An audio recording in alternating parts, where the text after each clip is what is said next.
ഉപഗുപ്തൻ്റെയും വാസവദത്തയുടെയും കഥ ബുദ്ധമത ഗ്രന്ഥങ്ങളിൽ വളരെ പ്രസിദ്ധമാണ്. മഹാകവി കുമാരനാശാൻ തൻ്റെ കരുണ എന്ന ഖണ്ഡകാവ്യത്തിലൂടെ ഈ കഥ മലയാളികൾക്ക് സുപരിചിതമാക്കി. മധുരാപുരിയിലെ സുന്ദരിയായ നർത്തകി വാസവദത്തയും ബുദ്ധശിഷ്യനായ ഉപഗുപ്തനും തമ്മിലുള്ള ആത്മീയ ബന്ധത്തിൻ്റെ കഥയാണിത്. മധുരയിലെ പ്രശസ്തിയായ ഗണികയായിരുന്നു വാസവദത്ത. പണവും സൗന്ദര്യവും കൊണ്ട് അവൾ നഗരത്തെ കീഴടക്കിയിരുന്നു.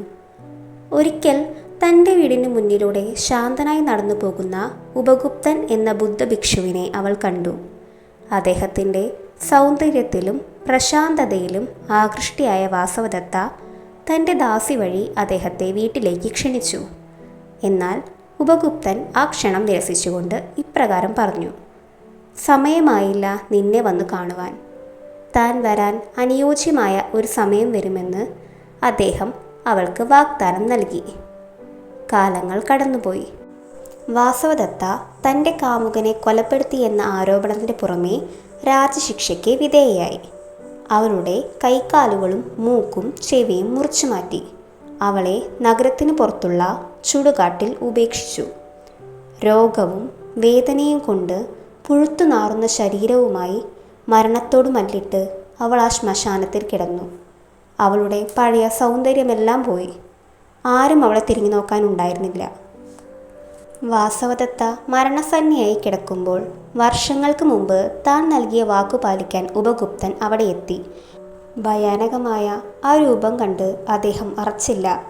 അദ്ദേഹം അവളുടെ തല തൻ്റെ മടിയിൽ വെച്ച് മുറിവുകൾ കഴുകി ശുശ്രൂഷിച്ചു. തൻ്റെ ഈ അവസ്ഥയിൽ തന്നെ കാണാമെന്ന ഉപഗുപ്തനോട് അവൾ കരഞ്ഞുകൊണ്ട് ചോദിച്ചു: "സൗന്ദര്യവും ഐശ്വര്യവും ഉണ്ടായിരുന്ന കാലത്ത് വരാതെ എന്തിനാണ് എന്നെ നശിച്ച രൂപത്തിൽ കാണാൻ വന്നത്?" ഉപഗുപ്തൻ ശാന്തമായി മറുപടി നൽകി: "നിന്നെ കാണാൻ ഇതാണ് ഏറ്റവും അനുയോജ്യമായ സമയം. അഹങ്കാരവും മോഹങ്ങളുമില്ലാതെ സത്യം തിരിച്ചറിയുന്ന ഈ നിമിഷമാണ് ഞാൻ കാത്തിരുന്നത്." ശരീരത്തിൻ്റെ നശ്വരതയെക്കുറിച്ചും മനസ്സിൻ്റെ ശാന്തിയെക്കുറിച്ചും ഉപഗുപ്തൻ അവൾക്ക് ഉപദേശിച്ചു നൽകി. അദ്ദേഹത്തിൻ്റെ വാക്കുകളിൽ നിന്ന് ലഭിച്ച ആശ്വാസത്തിൽ വാസവദത്ത തൻ്റെ തെറ്റുകൾ തിരിച്ചറിയുകയും സമാധാനത്തോടെ അന്ത്യശ്വാസം വഹിക്കുകയും ചെയ്തു.